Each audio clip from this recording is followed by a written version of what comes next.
Hello and welcome to the Pages of Light podcast, your destination for discussions of popular fantasy and science fiction novels from a Christian worldview. My name is Tyler, aka Verum, and with me, as always, is Gabriel, aka the Quarantine Quartermaster. Welcome back to the podcast, Gabe. How excited are you to finish the Powder Mage Trilogy? Just answer me that question. It's a podcast first, right. Mr. Verum, Mr. Tyler. So I'm pretty happy about this. We have made it. This is sort of a milestone for us. Would you not agree?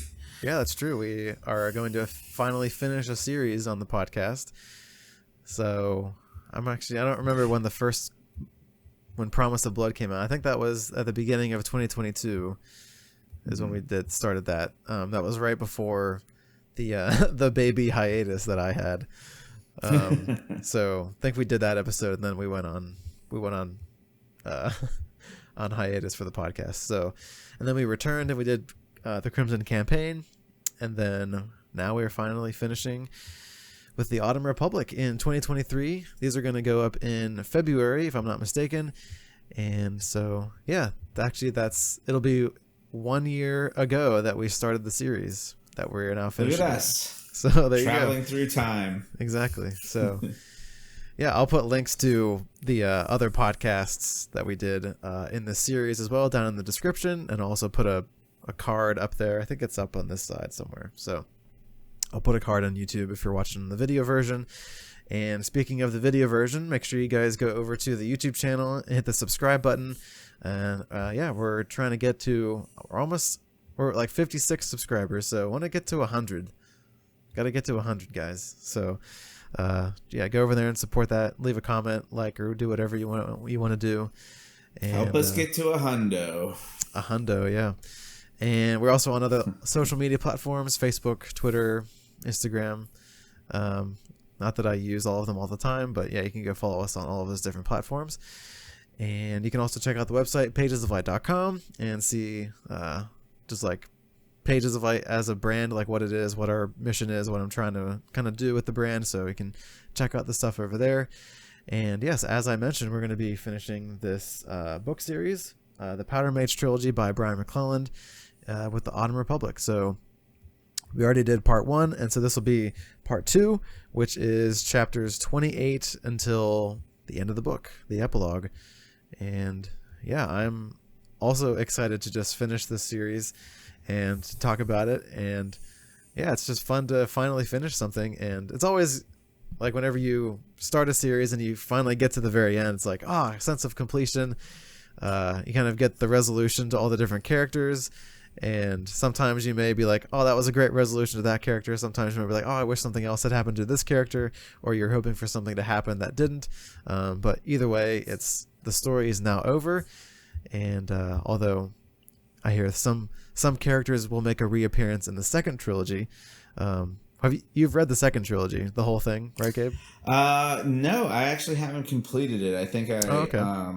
I think I put it down after like 2 books. I think I was waiting for the third book, and then right. I kind of forgot what happened in the first 2, and then I kind of got daunted about going back to the first one and just So I have some milestones in my head about what happened in those books, but and like some of the main characters. Sure. There's a character very much like Adamat who is not Adamant, but very like spy, like undercover, and like okay. Yeah, he reminds me a lot of Adamat, but yeah. Also, great books. Just like I just like how kind of raw Brian McClellan is. He gets into it, and I'm just like, okay, yeah, I'm enjoying this writing style now, even though it's a little like graphic. Yes. In this book, we did have someone's head explode, so I mean that's pretty graphic. Yep, that's graphic for sure. Cool. All right, so we're gonna jump in. As always, we start with our favorite quote, and if you guys have a favorite quote from this half of the book, please leave it in the comments. We'd love to see what you guys think. And yeah, so I'll kick it off. My favorite quote is from Tamas. It's on page 406 to 407. And this is getting towards the end of like the war with the Kez, and this is where he finds out that the Kez did not in fact break the white flag of truce or parley. And so after this realization, he says, quote, "No, I have become what I most despise. Am I nothing more than a warmonger, Gavril? Another dictator with an army and a grudge? That's what the old tales say that the Nine was like back before Kresimir came. They were just a collection of squabbling warlords." So yeah, I just like this quote. I don't have anything like super profound. Ask why you chose it. Yes, I don't really have anything super profound. I just kind of liked, because Tamas is always, he's like, my decision is the right decision. We're gonna do things my way. So just seeing like this almost like form of humbleness come out of him, like, wow, I messed up, and I'm becoming the person that I did not want to become. I'm becoming the person that I was trying to overthrow whenever I beheaded Manhooch, the king. And like he's trying to usher in like this new age of like it's called the Autumn Republic. So like he's trying to usher in like a new era for the country of Adrio, having a republic instead of a monarchy. And he fears that he's becoming the person that he most fears, which is a dictator with just an army and a grudge. And I mean, part of him does just have a grudge against the Kez because the Kez beheaded his wife, and he lost friends and family in battles with the Kez. So a part of him does just have a grudge against this king and against this people. And so he's kind of made some decisions throughout the war that were maybe they were to appease his own revenge and not to like do the right thing, maybe. And maybe he's coming to this realization like, wow, I made a decision that was more self-centered and less maybe he didn't want to meet with the Kez king to like iron out all the details, and because of that he just like he had his like own blinders on. He didn't want to hear any other opinions about what could have happened. He already made up his mind and made up his decision about what the actual outcome of the situation was, and it was a wrong decision, and he didn't have all the information, and that was his own fault, and he is just owning up to that because it was such a mess up. So yeah, just kind of like this moment of humility from him, and we kind of do see him turn a corner towards the end of the story of, like he gets reunited with Taniel, and so we'll talk about that a little bit later. But yeah, I just kind of like this moment from Tamas as a character. Yeah, kind of shit. Yeah, like you said, just an attempt at being humble, and ownership is the best way to go. Take ownership of everything you do, including the bad things that you do. Right. That's just a good way to go through life. Just always be humble, and if you mess up, own it. Apologies work great, especially when they're sincere. Yeah. Cool. Well, what do you have for your quote? So mine is Nila thinking about Tamas, and she's thinking, this is the same man who slaughtered the Adran royal cabal in their sleep and then guillotined his own king. One didn't say no to a man like that.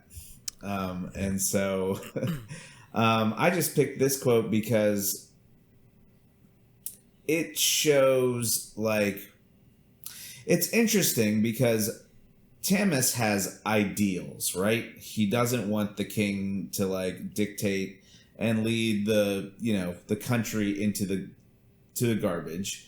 He's like, the royalty needs to end, and we need to have our own like country, and we need to make our own decisions. But how did he get there? He slaughtered people, right. He guillotined people. Yep. So like, he's fighting for ideals. And God would not approve of these methods. Well, I mean rebellion against our own revolution was would he approve of our revolutions? A lot of people say that America was founded like it was a divine phase of history where like all of these things work together because the 13 colonies versus the might of the British Empire at the time, like there were some crazy things that had to happen for all of the things to work out the way they did, so that America as a country, exists today. So yeah, that's true. Yeah, I don't know. It's definitely an interesting conversation though. Like, when does like God approve of like certain actions being taken? Yeah, I don't know. It's hard because it's like I feel like there's a standard of like you as an individual like shouldn't be like going around and like murdering people, right? But for sure, mm-hmm. I don't know. There's like a level of like if God like wants something to happen like based on his divine purposes, and like he like wants to bring up this nation like America, if we're using that as an example, then like he will use people's actions that are for good or for ill to achieve that purpose. So however he does that is in his own ways and his own timing. And that's not to say that the people executing the specific actions maybe is like God condoning those things. But yeah, I don't know. It's definitely an interesting subject to think about. So you know who I want to ask? I want to ask Mike Winger. Mike Winger. Yeah, here we go. And it's 20 questions.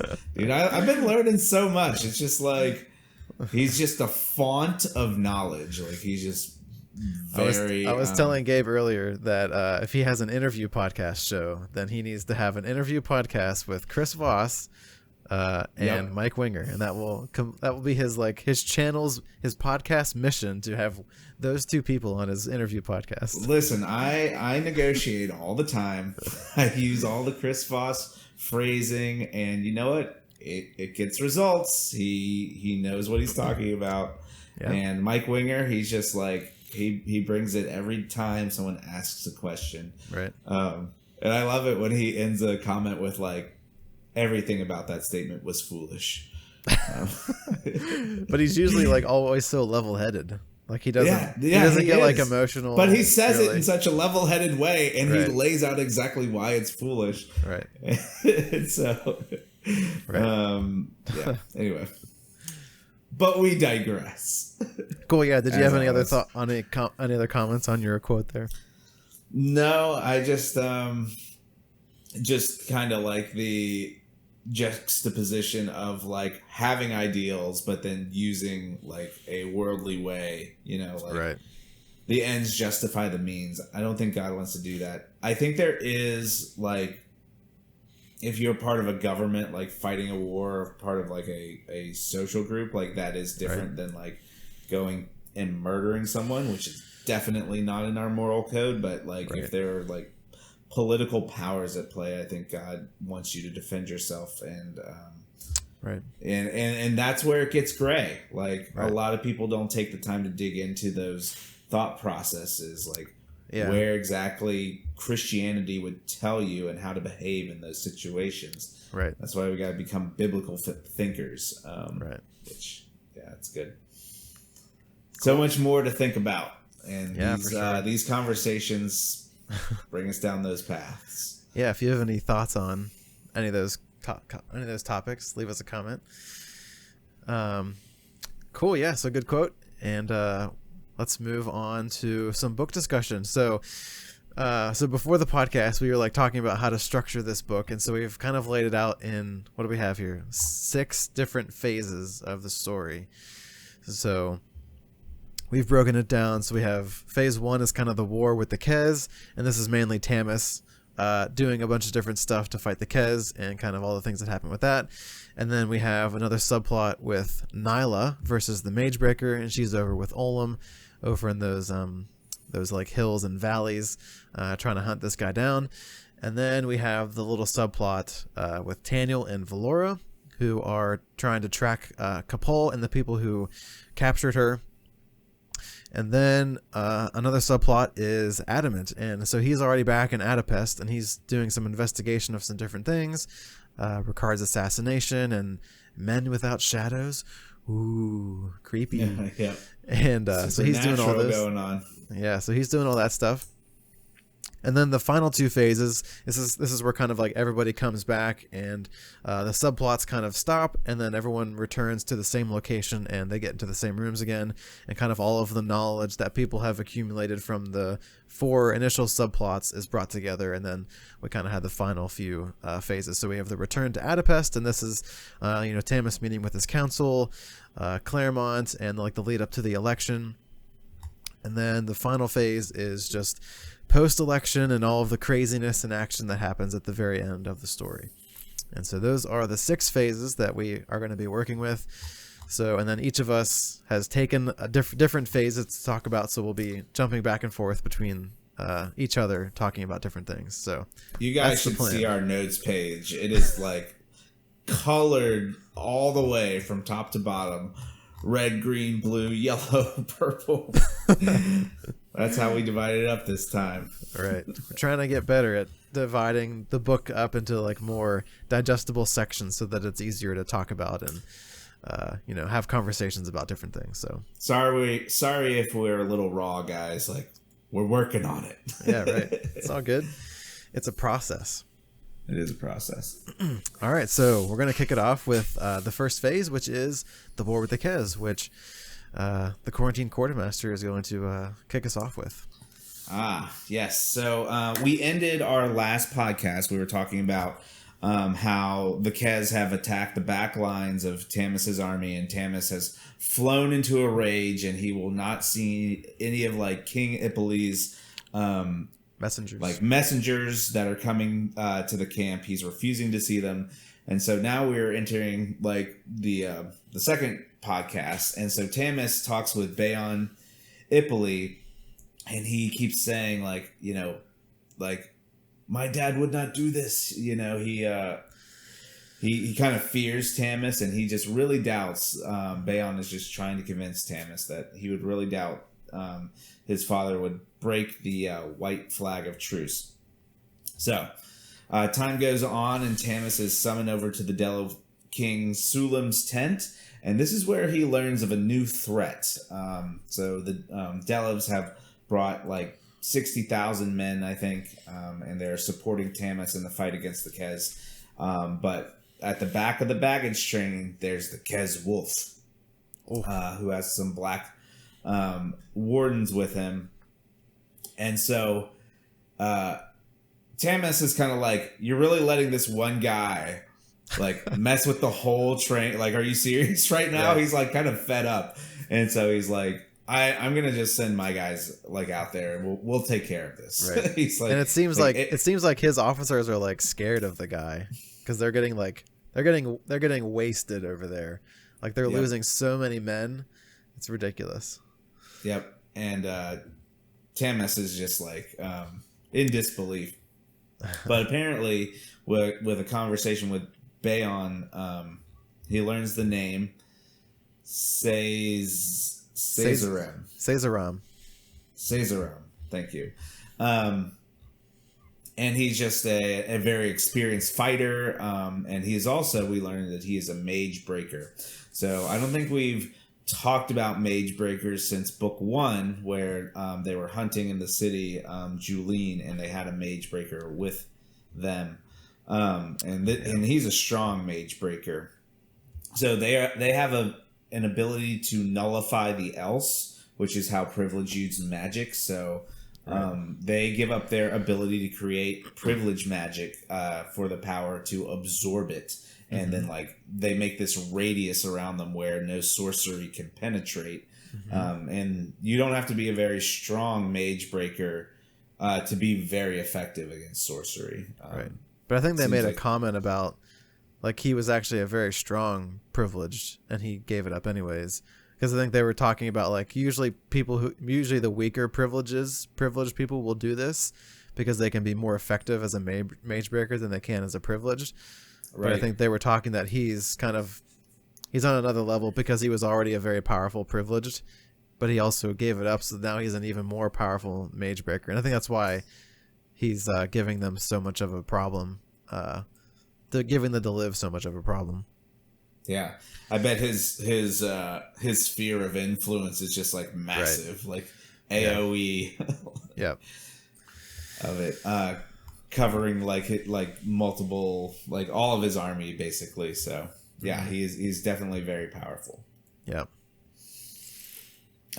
So more information on Tamas is he's going to get information from a spy in the Kez army, and she has kind of slept her way around the the officers and has gathered information, and they uncover that they are retreating to a final stand in Sukov's Alley. I believe that's how you pronounce it. Yeah, it's like the very southern. It's like that at the beginning of the Crimson Campaign. That's where they're fighting, and that's like, Tamas. Budville. Yeah, that's around where that town is, and so it's like the very narrow kind of part of Adopest where the mountains converge, and so it's that's why it's called an alley, because it's very narrow. Oh, right. Yep. Mm-hmm. If you look at the map, maybe editing Tyler will put up a map on the front so you can see where it is. Future Tyler.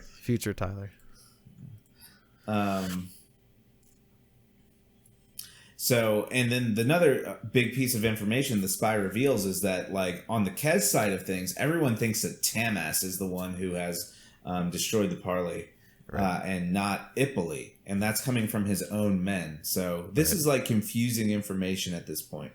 Right. But it's also the second time, like, Bayon's like, I don't think my dad would break this truce. Mm-hmm. Yeah, and the Kez don't think that their own person would do it either. So the Kez are saying that it's Tamas, and Tamas is saying it's the Kez. And so obviously there's going to be some kind of third option of what is actually happening here. Mm-hmm. So Tamas is like, we're gonna fast forward because we're following like kind of like the phases that we described earlier. So we're gonna go back and fill in some plot holes. But so Tamas, we're gonna fast forward, is going to attack Budville, and he has like his artillery set up, and he's going to weaken like a section of the wall and then drive through. And then I'll leave this part to when Tyler is going to share about what's going on with Taniel and Vlora, because that's a big that's a big part of their plot line. Right. So the attack on Budville is successful. It's a bloody mayhem mess. But it's the only hope to kill Ipoli. And so they make their way up to the Cresem Cathedral, and they think they're going to catch Ipoli here. But Ipoli's oldest son, Florian, has staged a coup and has killed his father, the king. So he offers to surrender to Tamas. And Kresimir is still unconscious, like, while this is all happening. So that's kind of the storyline as we progress, like, through Tamas. I mean, this is basically like the end of the Kez plot line, because when we go back after this, like the getting to Ipoli is like the main thing for Tamas. So what did you think about this kind of plot line? Did you expect that plot twist of Ipoli just being dead? I didn't expect it. I was like, I actually read the section again because I was like, no, he didn't do that. Yeah. I was like, that was kind of like, I felt like it was kind of anticlimactic. I thought there was going to be like a showdown, Tamas versus Ipoli, And that's kind of like the second time that Brian McClellan has done this, right? Because he's always doing it to Tamas. Tamas isn't getting any of his revenges that he wants. Oh, no, that's the third time then, because we have Tamas here with Ipoli, we have Tamas with Niklaus, but we also have Taniel with Kresimir in the first book, where you like this big, like, we're gonna summon Kresimir, we have all these sorcerers, and like you get there and Taniel just like the eye behind the flintlock, as Kresimir knows him now, just shoots Kresimir and he like dies, and you're like, what? Like, did that just happen? Right. There's all these like power switches that happen. You're like, like, what's going on? But yeah, you never know what's going on, like, in the enemy camp. Well, you can never really know. Yeah. And I just feel like the way Ipley is, that he, like, I can see his sons also being, like, kind of like a greedy, like, I want this for me. Right. And, you know, I think about what that means, like, in a Christian worldview, that the parents do have an effect on kids generationally on, like, their thoughts. Like, if you're Christian, you have to teach your kids how to think like a Christian. Otherwise, the world will teach them the way that the world thinks. Yes. And you have to guard their eyes and what they're seeing. We currently don't allow Vivian on YouTube Kids. We just worry about, like, a few wrong clicks and you're somewhere else. Right. And we like to watch stuff, like, with her. Like, we'll watch a few episodes and sometimes Jenna will give it the veto or I will give it the veto. So yeah, that's just kind of my thought right there, is that we have these generational like skills, but also like mindsets that are passed from generation to generation. And then if you're Christian, we're just encouraging you to pass those Christian skills down to your kids. Yeah, for sure. That's a good word, definitely. So I think kind of just basically the end of this plot is we get a little scene in chapter 44 with Olem kind of returning to Tamas, because Olem was off with Nila, which I'm going to talk about in just a second, but he returns and tells them about like how Nila did in the field, and then they're like, we got to go back to Adopest and deal with whatever Mr. Claremont is doing, because he's got some did you notice the phrase that was used by, I think it was Claremont, I think it was Claremont. He said plans within plans. Yep, I did notice that. I was just like, as soon as I read that, I was like, Gabe's gonna like that. You get some Baron Harkonnen action in here in the Autumn Republic. Yep. Here, plans within plans. I did notice that. Cool. If you want to watch our episode on Dune, you can. It's up there somewhere, or I don't know, wherever I'm pointing, over there, and it's linked in the description. Awesome. Cool. Yeah, so now I'm going to take on phase 2, which is Nila versus the Magebreaker. And so we kind of got a little bit of things about this already, because we had the information that came to Tamas about the Kez Wolf, as he's called. That's like his nickname, and but his actual name is Caesaram. And so he decides that he's going to send Nila and Olem with a decently large force to go hunt this guy down, because I guess Tamas is like, if you want something done right, you have to do it yourself. And there you go. Before that happens, we do get a scene before this where Nila is, because in the first half of this book we had Capol got captured and Bo was trying to defend her, but he got incapacitated by the Brudanian privileged, who we find out his name is Lori. And so she incapacitates him and puts that spike like through his kneecap, and so his knee's all messed up.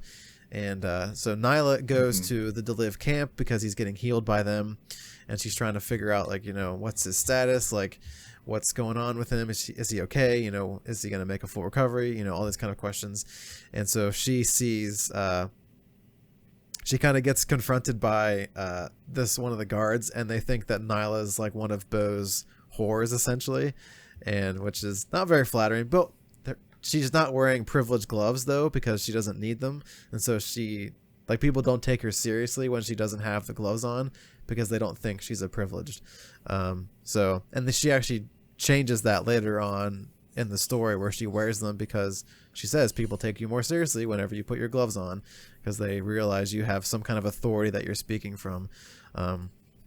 But she's not doing that at this point, and so she leaves, and instead she kind of like walks around the camp, and she sees Bo kissing this woman that she was just talking to, And so she's kind of perturbed at that, and she leaves like this note for him, and then she just kind of she goes off. And then we kind of get the scene where we go to the hill country, and they're trying to track down this guy, and they think there was like a bunch of fog and stuff in there, so it was kind of really hard to track people. And because I think it was like a hill country and like a bog kind of country, and so it wasn't conducive to just like riding your horses all around looking for people. So it was kind of one of those places where you just kind of sit and wait until the weather gets better, and then you can go make moves later.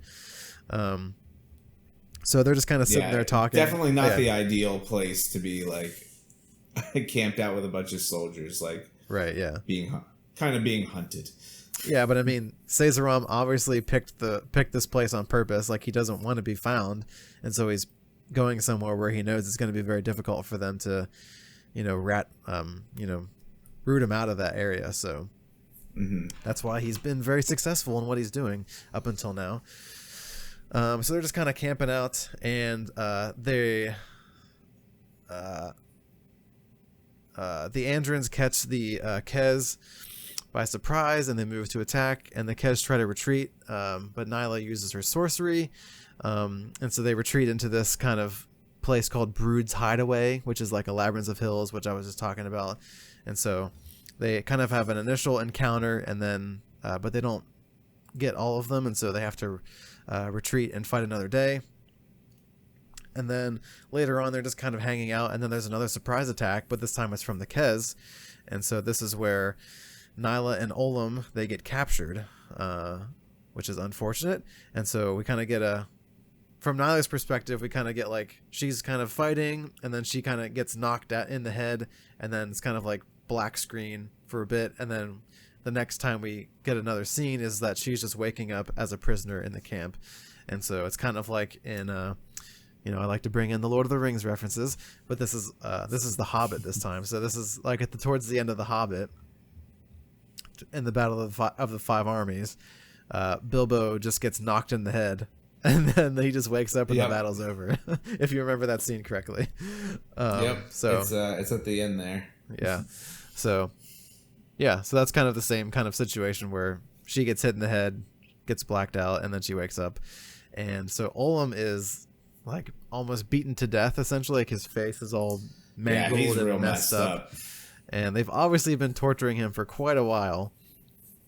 And I don't think he said that he gave anything up. So good on Olem. He's a trooper for sure, and he's loyal. So it's good to have someone like Olem as your companion, because he does not break easily, obviously.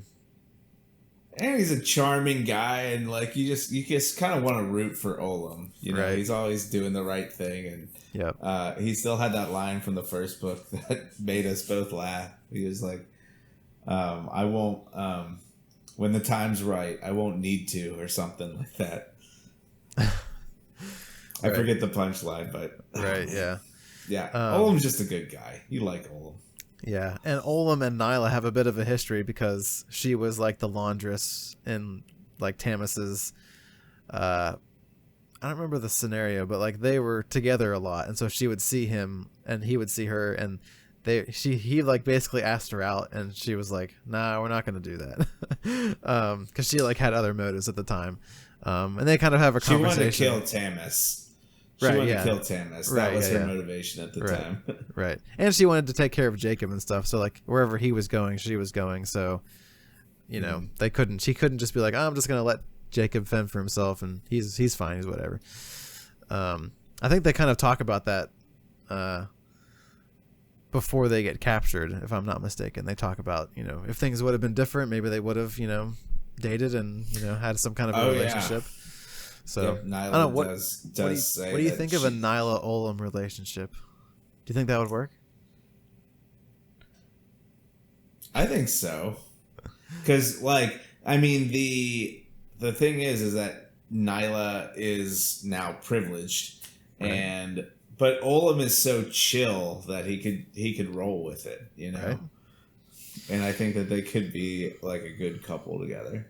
Yeah, that's true, but during that time, whenever he asked her out, she didn't know she was privileged at the time. So if she had went with Olem, would she have ever found out that she was privileged? I don't know.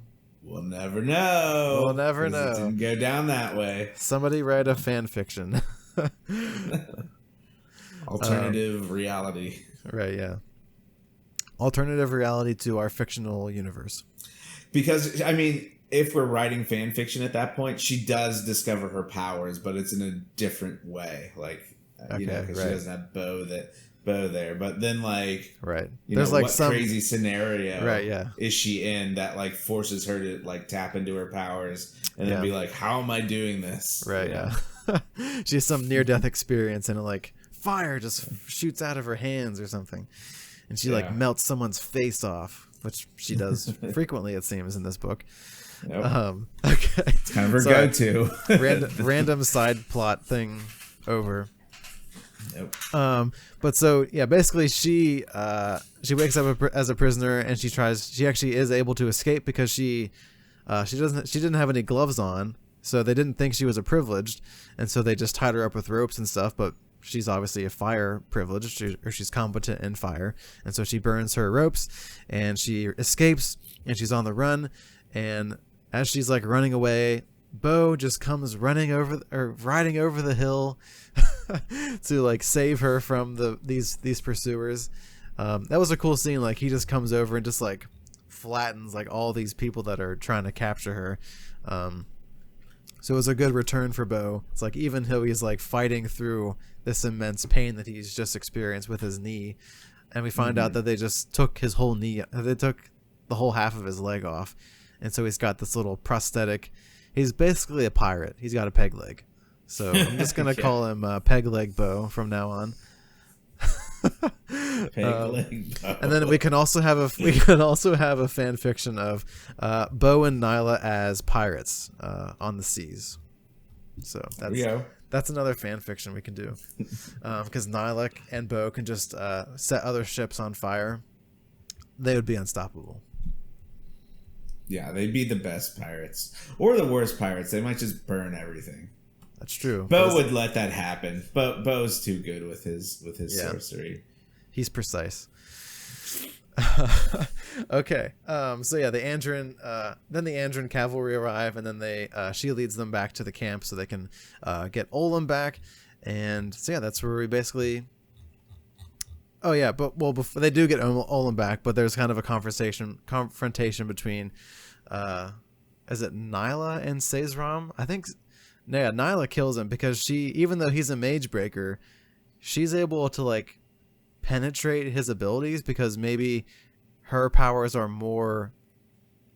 She's more powerful than his ability to nullify the magic. Is that kind of how you read it? Like, she's overpowering his abilities? For sure. Yeah, because she's like, you know, Bo is like yelling at her to like do it now, and like she's like searching through the else. She can like feel the else, and she's like trying to get there, and then she's just like getting all fired up, and she like finally gets it, and then like he just catches on fire, and like is rolling around in his like armor, like trying to put it out, I think. Yep. That's Nila's way of like mic drop, like I win, you lose. You like threw your best. Yep, you like threw your best weapon at me, and I'm just going to make him suffer for a little while before he dies. I actually want to make a comment here because I was reading as I was prepping for the podcast, I was reading some of the things on Goodreads, what people have like asked questions about the book, and Brian McClellan has put some answers to these people's questions. And I was reading one, and somebody had asked about why Nila is able to use her powers without gloves, and like that seems OP, and like she's just ultra powerful for no reason. And that was basically like the person's question. And so I thought his comment was interesting, and he said, or Brian McClellan's answer was interesting, and he said that this is kind of to demonstrate that the magic system is based on like there's how did he use the phrase, like an abnormality or like a mutation. I think that was the word he used, Like it's a mutation in genetics, like that allows you to use magic in a different way. And so he was saying like she's kind of, there's this mutation with her specifically that allows her to do that normally you couldn't do. And so this just shows that the magic system is still dynamic and changing, and so there's not like set rules and ways that things have to operate. And so that was his kind of comment. Yeah, because like he does, Brian McClellan does such a good job of building up like the powder mages and their skill sets, and then the royal cabals, and then the privilege. And then once you know those, and this still even happens in the first book, then you learn about the Preti, who are like ancient and even like so much more powerful than modern day privileges. And then you get the evolution of like the wardens. So like these, you know, a warden and a powder mage, you know, are like a 1-to-1, a good fight. But you know, the privilege could like take them out, you know, if they got the drop on either of them. And then you have the evolution into the black wardens in the second book. So like that's a creature that has never been around. Then you like discover that Nila is this privilege that can use. So even though like his magic users are so diverse, he is developing them, and he's like bringing out like new powers. And then like Taniel is like the Preti version of a powder mage because he's God touched, you know. So there's like, you know, different evolutions and different like power levels. And Taniel's like, go ahead. He just goes like, I kind of imagine him like Goku. It's like, well, and he's got Capol's fancy sorcery wards to protect him, so he's also got that going for him. Like woven into his bones. Yeah. And then I was gonna say you also have the like quote unquote gods. Oh yeah. Because like Adam is like, we're not really gods, we're just like really powerful privilege, essentially, is what they said.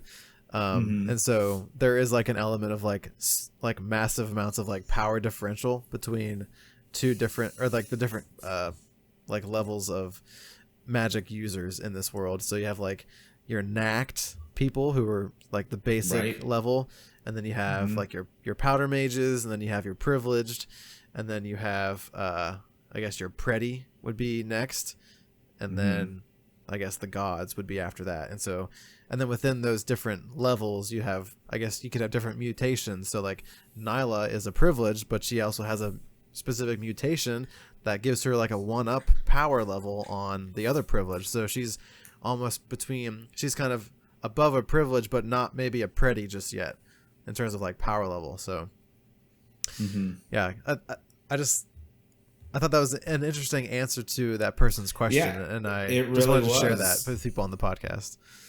Yeah, thanks. I was like listening very intently. I'm like, what did he say? Cool. Yeah. So that ends that ends that Nila section, and so I think we're now going to go back to Taniel and Vlora, which is a fairly short section, but Gabe is going to chat about what they've been doing because.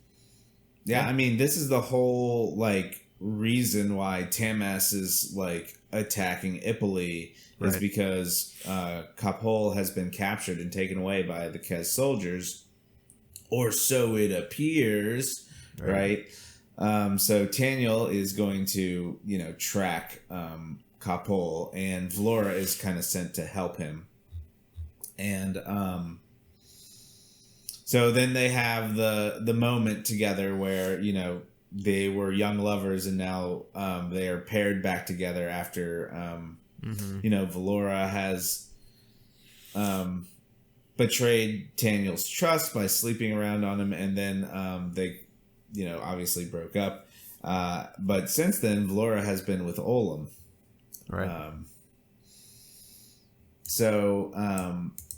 They have their heart-to-heart, and she tells him that she still loves him, and then he kind of gets to hear more of the story, that she was kind of like seduced by this guy, and she's just really not happy with what she did. So they detect the Kez trap, so they're on the heels of like getting Capol back, and they're like, okay, we're gonna go spring this trap and kill the Kez.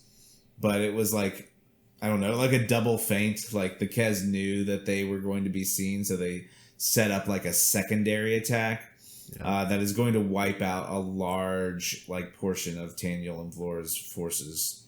I think almost, does everyone die? Yeah, I think almost everybody. Two? No, there was a few other people that were left, and there were some that were just wounded. There was one woman though that I do remember specifically that survived. They mentioned her name. I can't remember it though. Yeah, I think she might have been like a sergeant or something. So they do discover that Karpol is going to Adopest and not to Kez, and that the soldiers are Brudanian. They are able to like question a few, and they don't know any Kez. So here is the plot twist that, you know, at the end of our last podcast we did not know, is that the Kez soldiers who got Karpol are actually Brudanians, and they are going to Adopest. So they are working for Bruges, who we learn is interested in Karpol because she is able to contain Kresimir, and he wants to make sure that that keeps happening. So that's why, and then he did it in a very clever way because he's going to get the Kez fighting Tamas with his army and the Delav army. And then, let me see. There's actually an interesting thing as a side comment here where they talk later on in the story about, like, because I guess I won't talk about the reveal yet, but when they talk about this scene and they send the people to attack and get Karpol, they did it whenever they were still at war, and they had sent those orders before there was a parley of truce. And so it was just kind of like a coincidence that this attack happened whenever there was a truce and a parley happening. And so it was like an unintentional set of events that made it so that Tamas would go into this severe rage against the Kez. Because whenever the orders were given, they were still just at war and there was no, you know, parley happening. So I think that was an interesting kind of comment about, you know, how that whole scenario turned out, that it was kind of unintentional. Oh yeah, I think I missed that plot point. So yeah, that's interesting. I may be misremembering, but that's what I'm remembering in my head. So okay. Taniel and Vlora arrive in Adopest. So they're trying to catch, you know, Karpol, and they escape into the city before they have to regroup. And they start drawing attention of the Brudanians, and then they're able to send the privilege after the Brudanians are able to send the privilege after Vlora and Taniel. So they are going to need some backup. The privilege start attacking, and they actually bring down like the building on top of Vlora. Mm-hmm. How does she? Is she out from there on? Like, is she not? She does not come back into the story until they hear talking to Claremont that she's alive. Oh, okay. So until Claremont says she's alive, I think they think she's dead. At least Taniel thinks she's dead because a building fell on top of her. So obviously he's going to think, well, that was the end of that.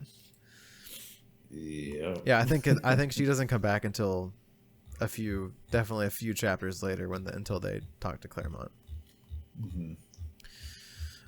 Yeah, and like, because at this point the Claremont has all of his Brudanian soldiers in the city, and so those are, you know, that's why the Brudanians can just kind of go after those two, because they're already just infiltrated the city and on patrol and, you know, doing all those things. So yeah, it was a long shot for them. Did you think that they were going to catch up to and get her back whenever you were reading through it? Maybe for the first time, because you already knew kind of what was going to happen. Yeah, sometimes I don't even like ask myself those questions.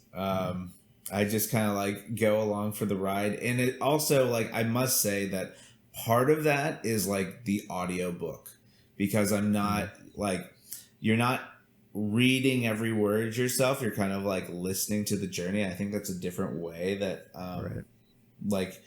like when you're reading it, like sometimes you're more focused and more engaged. And like when I'm in an audiobook, I kind of like let it wash over me and kind of, right.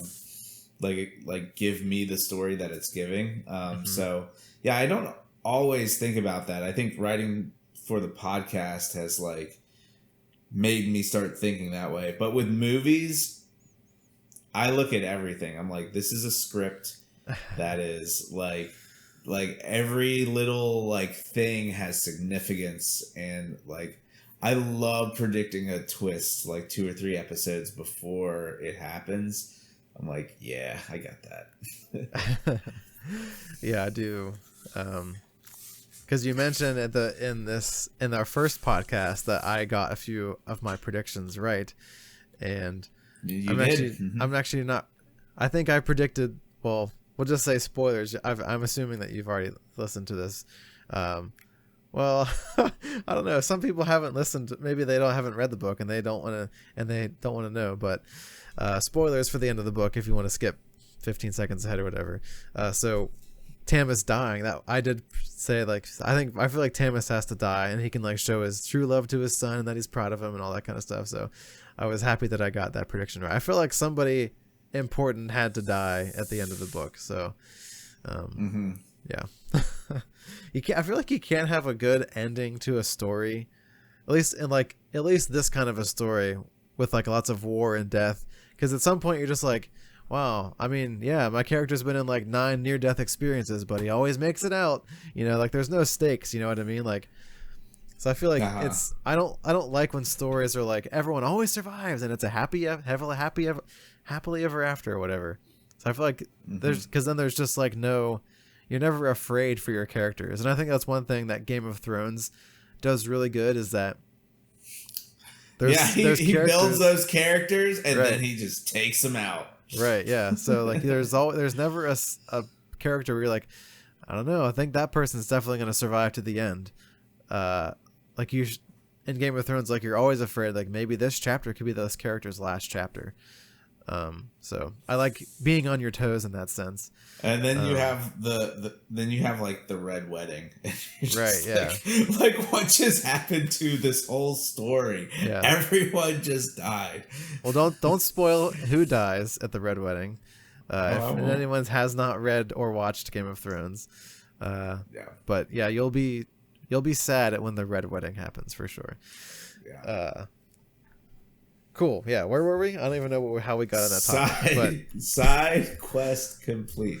All right. I think you are jumping in with we're going to Adopest now that we have tracked Kapol all the way there with Taniel and Vlora. Oh yes. Okay. So we're gonna go back a little bit again because we haven't talked anything about what Adamat's been doing, and so he's basically been. As is his MO, he is doing lots of investigating on different things, and so where we start off with Tamas with Adamat, he is going to meet with Ricard at his headquarters. I guess he's in a new headquarters because there was a bomb that went off in his previous headquarters, and so Adamat meets with. Cheris, however we're going to pronounce her name, who's head of the Bankers Union. They talk about, who could have carried out the bombing and who should replace all of the people that died, because there were some, important people, like some union heads that were killed, and so they have to decide like who's going to replace all of these different people. And it's political because, whenever you appoint heads of unions, like they have different agendas that they want to accomplish or that how they think the union should operate, and so you want to obviously pick people who you feel like align with your same values, and so they have some of those kind of discussions about who people should be picked.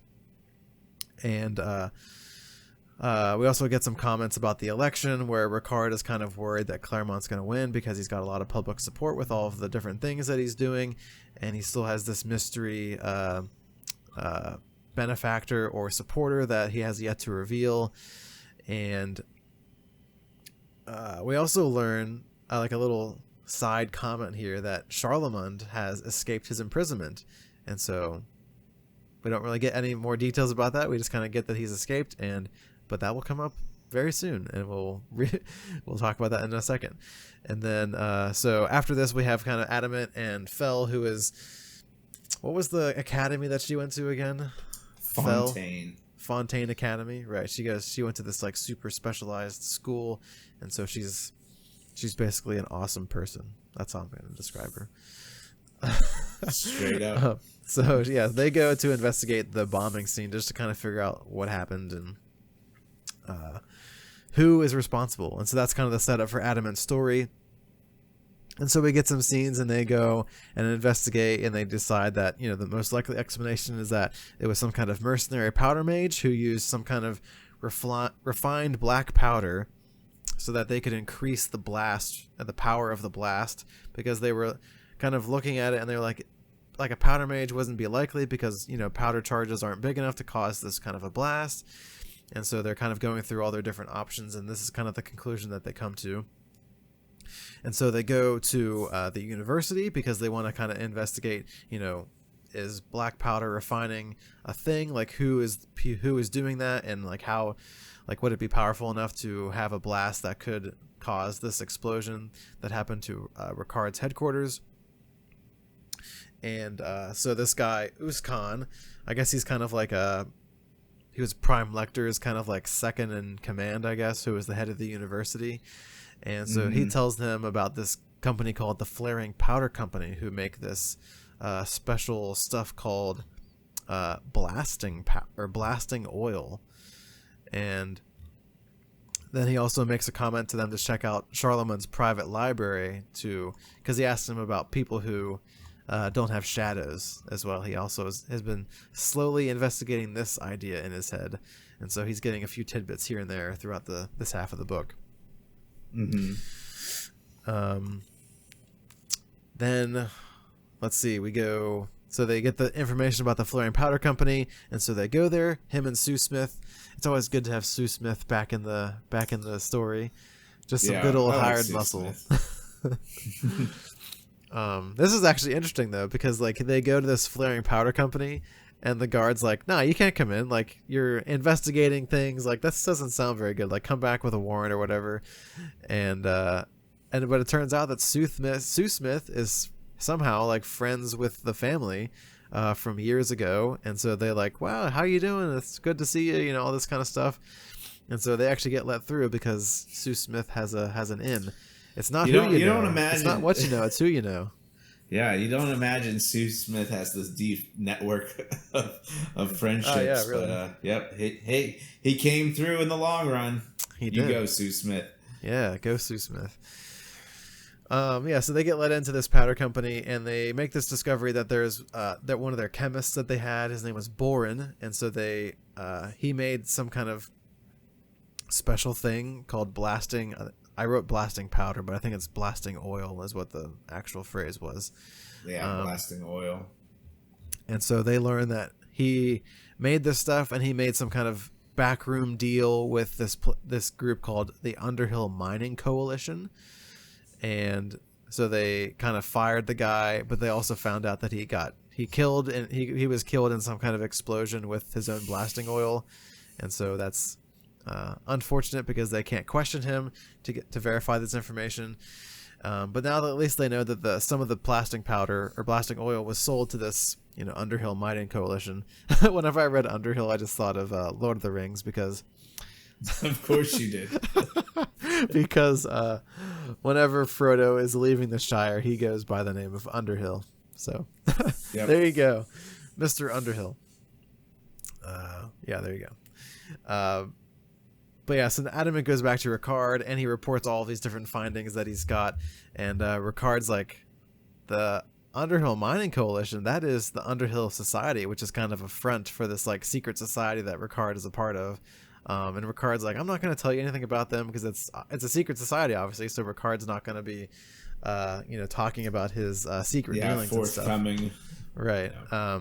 But I think there's something comes about where they think that there's a box, or they find a box of blasting oil in the basement because I guess Fel is like, you need to search the basement because that's where they meet. Like, so Fel is kind of saying, I know Ricard is not going to give you all the details you want, but just search the basement.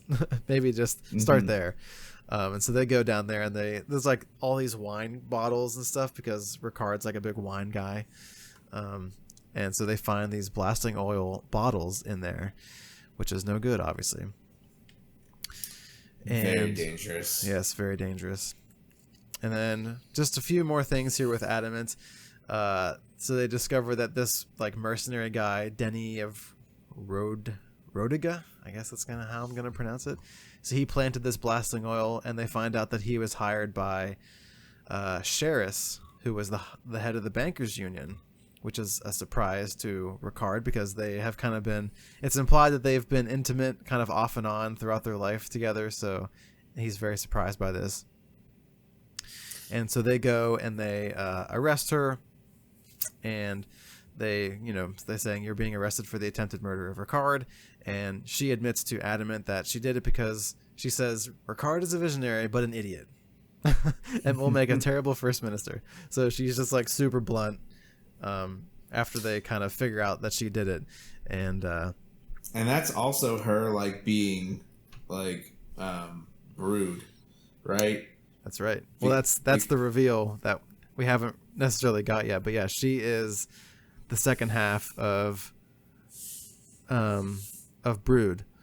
Oh no, yeah, is that when we get the? Oh yeah, so she doesn't say it, but no, she doesn't. But she's acting for Claremont in this situation. Yeah, right, I think the reveal. This isn't where Adamat. Yeah, this isn't where she discovers that though. Yes, because this is when Adamat later goes to visit Charlemagne's residence because he wants to check out the library about people with no shadows. And he spends like all day there, and then he tries to go to the kitchen to find to get some light or whatever from some of the servant people that are there. And then he just walks into the kitchen, and there he is. Here's Charlemagne is just standing in the kitchen making food. And he's like, I thought you escaped. Like, weren't you supposed to get out of here? And they like have this like weird interchange where like, do I know you? And he's like, do I know you? What kind of a question is that? You're like yeah, we've met before, and all this kind of stuff. And he's making bread, and he's making and the big giveaway is that he's making squash soup, which Tamas is Tamas's favorite dish from Mr. Mahali or Adam Reborn. So that is the reveal that Adam is in fact not dead, and that instead he is now inhabiting the body of Charlemagne. So after Kresimir like killed him. Yep, in the end of the second book. Yep. So yeah, that's the story with Adamat and kind of this section of the book. Did you enjoy Adamat's chapters, or do you have any comments on, what Adamat had been doing in Adopest? And I always like Adamat's kind of stuff because he just kind of gets to go into a bunch of different locations and talk to different people, and he's definitely the researcher of the group. Right, for sure. He's always finding out new information. Yeah, I just don't like the blasting oil was kind of like a interesting like plot point to go through, like how that would have been like formed, like with the chemist and right. So I didn't see that coming. I didn't know how that was going to play out, but it makes total sense. Yeah. That this is where they would go. So it was just a different storyline to like everything else. So yeah, I didn't kind of expect it, but it was good. Yeah. Cool. Yeah, I mean, I did like him investigating the shadows thing, and in a second we'll talk about like how Adamat discovers that, because as he kind of goes around to different places, he asks a few people like, have you ever heard about this? Have you ever heard about this? And they kind of be like, nah, I don't think I've ever heard about that, but you could check out this location. And so he's kind of on this little rabbit trail where he's finding like small little breadcrumbs and just kind of following them. I've never seen Family Guy, but there's that like, is that Family Guy where there's that meme where he's like, ooh, a piece of candy. Ooh, a piece of candy. I think that's that sounds like something Stewie would say. Yeah, I think that's a Stewie meme thing.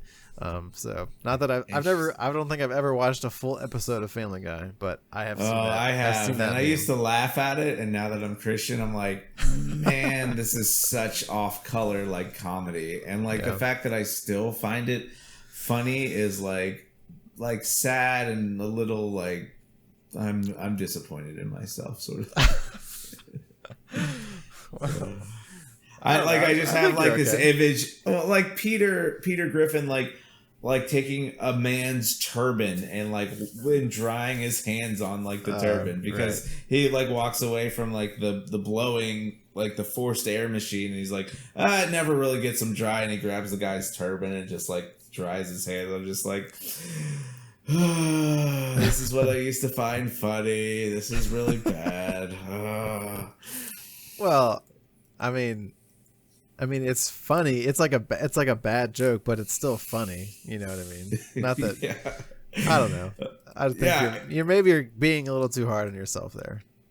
I know, but I should like.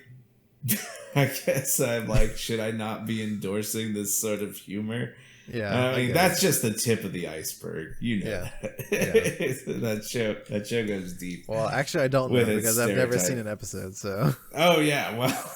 That's just the tip of the iceberg. Let's see. I've never seen an episode of The Simpsons. I've never seen an episode of Family Guy. I've never seen an episode. I've probably seen an episode of South Park, but very limited. South Park is also bad. Yeah. Anyway, animated sitcoms aside, let's go back to our plot point here. And so now we're gonna be entering phase 5, which is kind of everybody is converging into Adopest, and so Tamas is done with the Kez. Taniel and Vlora have made it back to Adopest as they're tracking Capol. Adamat has already been in Adopest doing his investigations, and now everyone is back in the city where I think it all began. It all began in Adopest, and it all ends in Adopest. So it's a good place to end. I don't know. Maybe Gabe and I can go off and on this. Because you've been summarizing here for a minute. Yeah, so maybe you start us off, and I'll jump in at the end. Yeah. Okay, so Claremont has had his secret supporter. He said that like when we met him at the end of our last podcast, and now we're going to get the reveal on who is the secret reporter, and it's Andraus the Reeve. So, Andraus, who is also the proprietor, has orchestrated this event to happen to draw Claremont out into the open so that he can commit assassination on him. So it's a good plan. Yeah, it's a good plan. So, and so they think that, like, whenever Tamas is meeting with his council people, all of his council people think that he's a traitor, because he's part of the council, but they don't know like what his actual motivation was for doing it. So he was doing it so he could get the assassination attempt done, but they just think he was doing it because he thinks he's going to win the election, and he's trying to make sure that his own motives and self-serving interests are met. Right. And then there's this whole like speculation on what is Andraus going to do, because he thinks that he's gotten away with it. But how does because Claremont survives, right? So how does that play out? There was a shot and Claremont went down. But as we get revealed in a second that Claremont is the God Brood. So he just a shot from a gun isn't going to kill him, obviously. And so this is how they know there was some kind of supernatural thing going on. Well, yeah, maybe that, but they don't. I can't remember actually how they figured out that it was the proprietor who was the person who committed the crime. Maybe they weren't sure, but they were just going to raid his place anyways. Yeah, I'm not sure if they specifically mentioned like how they knew that it was the proprietor that ordered the attack. Yeah, you know what I mean? Yeah, I forget how they do that too, but we have Adamat and Andraus escaping through like the tunnels in like a secret passage that I think he opens up like in like a fireplace or something. Yeah, or like behind a bookshelf or something like that. Yeah, so we were talking earlier before the podcast. Like this assistant lady comes in and she's like, "You need to leave." And the guy's like, "Excuse me, I need to leave. Why are you talking to me like that?" And she's like, "The place is being raided. There's privilege in the streets, and you have 30 seconds." And then, just like that, like the proprietor like just jumps out of his chair and he's like, "I am out of here." I think it was commented like he moved with like a person half his age or something like that. Because the proprietor is a fairly old person, a fairly old guy, so that was just a funny scene. Yeah, I like the decorum she has. She's like, "Sir, you have 30 seconds before you die," like that kind of like attitude. And so, and Adam is just sitting there like, "Oh, we have 30 seconds. Okay, let's get out of here, guys." He's just kind of like ushered in through the secret passage, and it was actually interesting because later on they mentioned that now there's only like 3 people in the whole world that know that the Reeve is the proprietor, and Adamat is one of them. And so Adamat's like, "Well, I don't want to get on the wrong side of the Reeve now, because if I do, he's just gonna off me." Right. So yeah, sorry. Continue with with the story. Well, no, I appreciate you helping me there. So they are able to escape. And they get into like a wagon at the end of this like tunnel that Andraus has set up for just such an occasion where he needs to make a quick escape. Mm-hmm. And let's see. Yeah, so I think the next chapter is just Tamas gets to meet with his council because he's finally returned to Adopest, and he needs to like meet with everybody, like see, you know, what's happening, where, who are our allies, and like what's the deal with the election.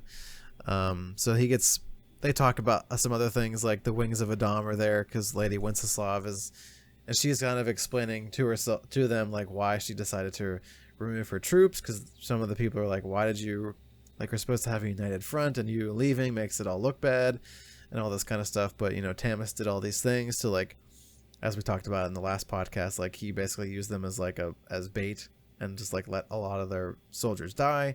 And so, you know, that obviously rubbed them the wrong way. And so they left. And so they talk about the election. And they also mentioned that Prime Lecter has fled the country, which we don't, I don't think we actually get a resolution to that kind of comment that he's fled the country, because that's not something that's ever followed up with about why he left, or I think they talk about why he left whenever Adamat's talking to his second in command, Uskan, but we don't get anything about like where, like we don't get any scenes of where he is and what he's trying to do now that he left. It's a loose end in the storyline for sure. Yep. So then Claremont shows up to their meeting. Do you want to take this section then, where Claremont shows up to their meeting? Yeah. So he offers, he's coming with a deal. So he's going to offer Vlora for Krezimir's body, but Tamas refuses. And Adamat is able to like come and give some new information to Tamas that Adam is still alive. But this is also where we get the reveal of Claremont is in fact Brood to the whole council. Yeah. So because Adamat tells Tamas initially, and Tamas is like, "I don't know if I believe that," and then Claremont shows up and he's like, "Yep, I'm Brood. Hello," because he's like super blunt with it, and he just like He just like lays out all of his motivations like on the table, and it's actually an interesting scene. I remember that scene. That's where he says like, I'm going to usher in the new age. Like I've been planning this for a long time, and now is the time for me to step up and start my rule of the 9, and I will begin here in Adopest. And I'll ask you this question, because I thought this whenever Claremont is like laying out all of his motives, and he's like, I have all this vision for this new future and all this kind of stuff. A piece of me was like, wow, yeah, just let him do it. He's obviously got some really good motives here, and like he wants to make the world a better place, it seems like, and he's trying to avoid bloodshed. And I mean, a part of me was like, yeah, I mean, it's not like Tamas has been doing very good with reducing the bloodshed here. He's been it's been like Blood City since he had his coup. So I don't know, I was like, wow, I mean, he actually might have some decent motivations for what he's trying to accomplish, because he could have, he's a god, he could have done things way more bloody, but he's trying to do it like he's actually trying to he's trying to win an election. Tamas did it. Yeah, he could have done it that way. And he makes this comment like, if I lose the election, I'll just leave. That's it, And I'm just like, wow, what an upstanding god. What a nice guy. He's just that whole scene. I was just like, I mean, I kind of like Claremont in a way. Like, he was so matter of fact. He was very transparent in all the stuff that he wanted to do. And I think it was like this half, because it's like half Brood, and we get the reveal that Sheris is the other half, and so Sheris is like the evil half, and Claremont is like the noble and altruistic kind of half. Yeah, of the Brood. Political like planner, and Right. Yeah, I think that's a really good point. And like, even when he lands in like as the occupying force in Adopest, everyone like seems to like him. Yes. Like he's very charismatic. He's a guy that people can get behind. Right. As obviously Tyler is getting behind him and said, yeah, you can go ahead and make your bloodless revolution. And I think that's more in line with like the lines of Christianity. Like, Tamas had a plan, and the only reason that Brood can enter this plan is because of Tamas's plan, which took off, the head of the king, and then created this power vacuum that needs to be filled. And so Brood is stepping into this situation. Right. But he's doing it with like grace and poise, and people are like, "Oh, like I could really get behind this guy." Right. So yeah, that's a good observation, and it's almost like you can think of like how the Antichrist is going to arrive, because he's gonna arrive, and like there's gonna be a lot of peace, and he's gonna have a lot of peace treaties with especially Israel. Like Israel is gonna have a peace treaty with the Antichrist. And as he forms his one world government, and so he comes in like with these noble goals, and he says, I'm gonna do all these great things and all this kind of stuff, and then halfway through that tribulation, there's going to be some kind of rift in that, where he's going to desecrate the temple of like the Jewish temple, and this is where the Jews are like, oh, we have made a mistake, and this is where they realize his real motivation. So it's kind of a similar kind of scenario where Claremont seems like he's going to come at it from this kind of altruistic angle, but his other half, it's like in Vinland Saga Halfdan. So we get the other half of Brood, which is Sheris, who's like the evil twin, or the evil half of him, and so this is the true motivation, where she wants to do things with fire. My question about I think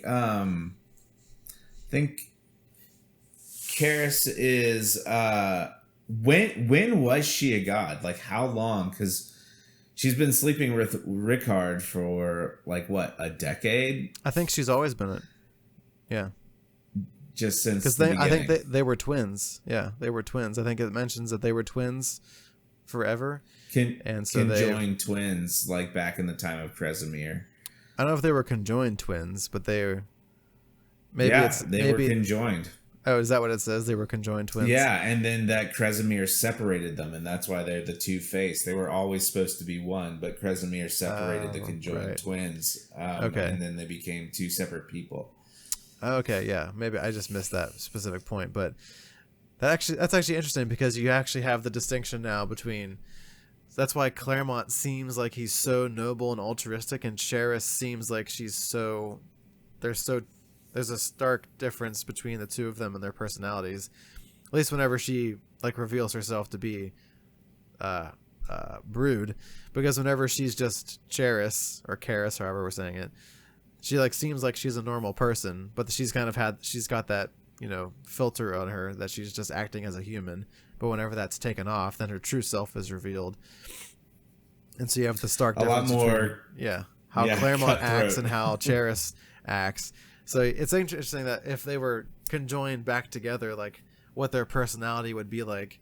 So you'd still have the elements of Claremont's maybe altruism and nobility, but then you also maybe have some of the brutality and the viciousness and power hungriness of the other. Well, yeah, I mean, in conjoined twins, like the minds develop separately, so they will have their own distinct personalities that are different from one another. So yeah, I think joining them back together, they obviously love one another, but they would still have the fiery hot side and the very cool chill side. Yep. All right, little side quest we did on that. The one point left in this chapter is that Adamat tells Tamas that Adam is still alive, so that's an important thing. Because the next chapter we get Tamas going to visit Adam, who basically talks about what happened with Capol and how he was able to be reborn.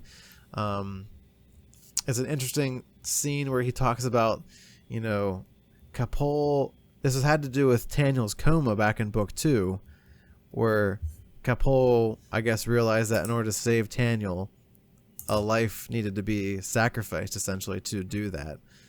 And so she decided that, I guess she knew that Charlemagne was already like on house arrest and he was kind of, you know, a bad guy. And so she's like, well, I guess you'll do. You're not worth anything in her mind, I guess. And so she just like basically steals his life essence and makes his body just like a husk.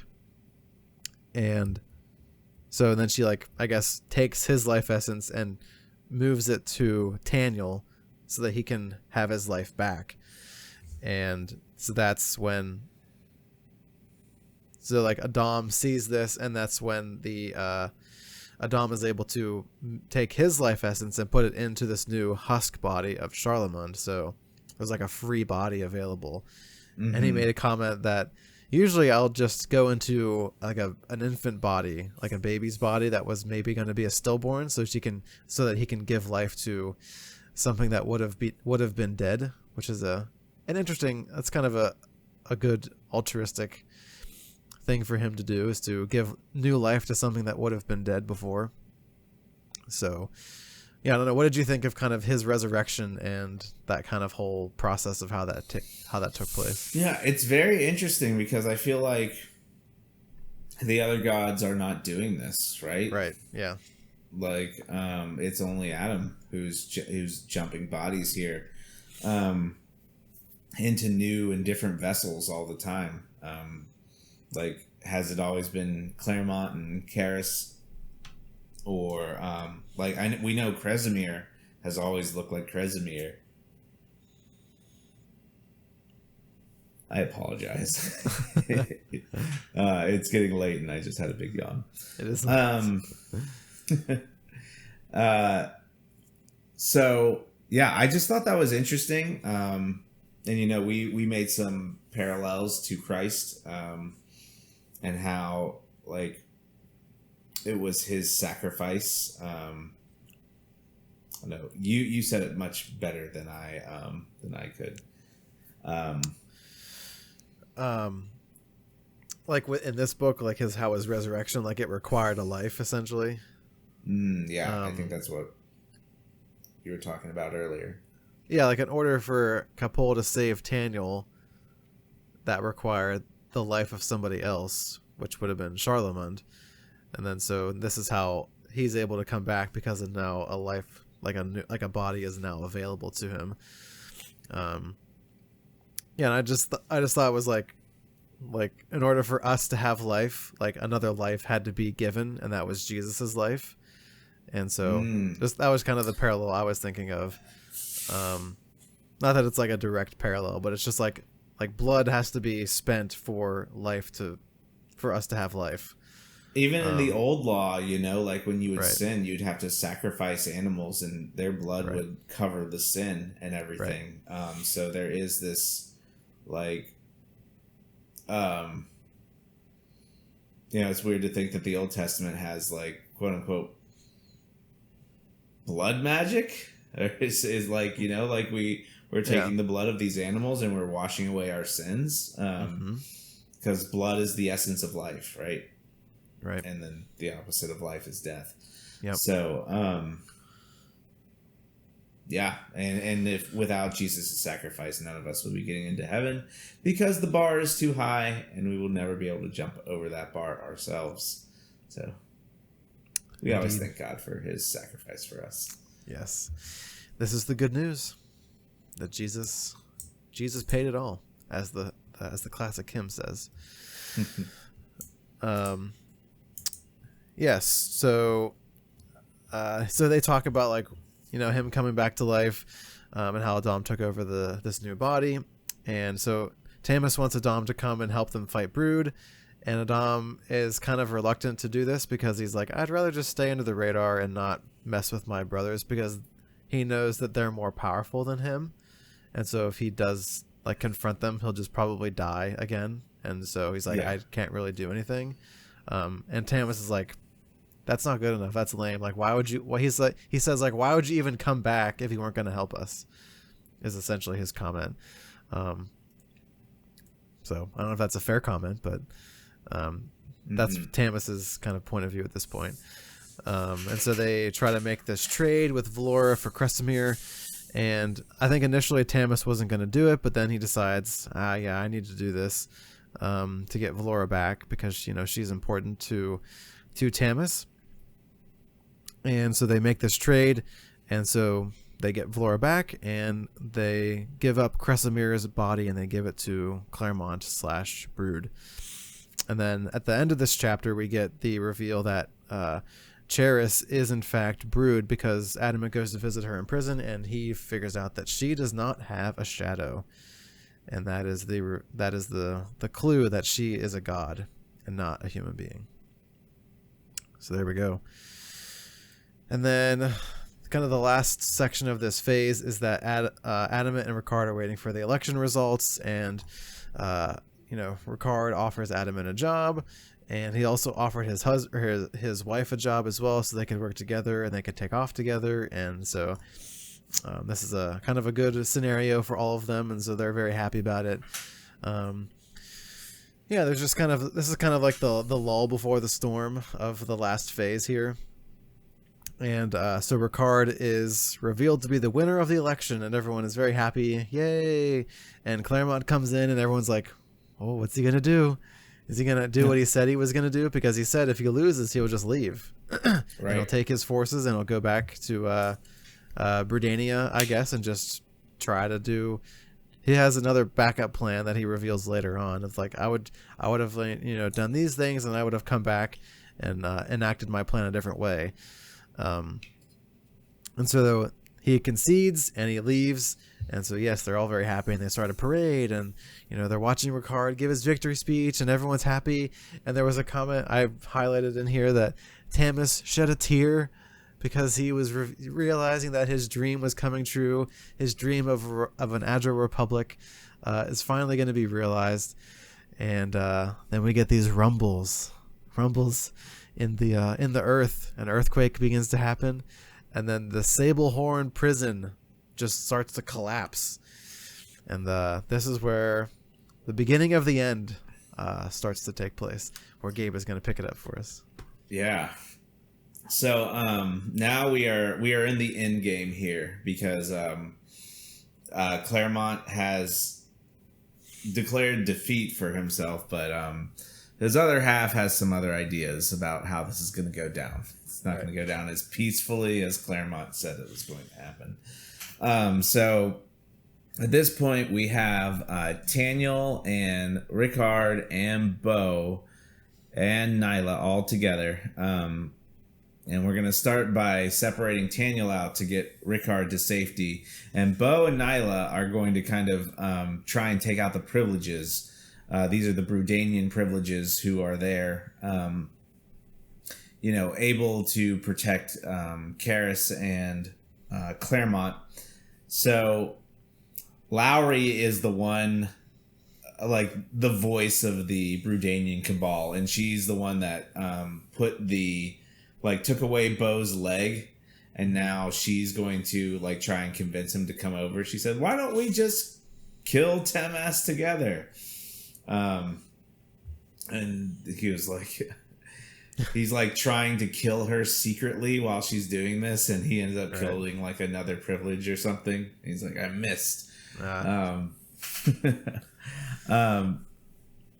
So while this is going on, Tamas is seeing, he's able to make his escape from, where I guess Bo is with the privilege and everything. But he sees Karis wreathed in light and gaining all of her power.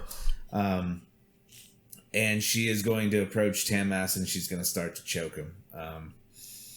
And so she had a plan to unite the 9 under her vision. This is also Claremont's plan, but she's going to do it a little bit of a different way.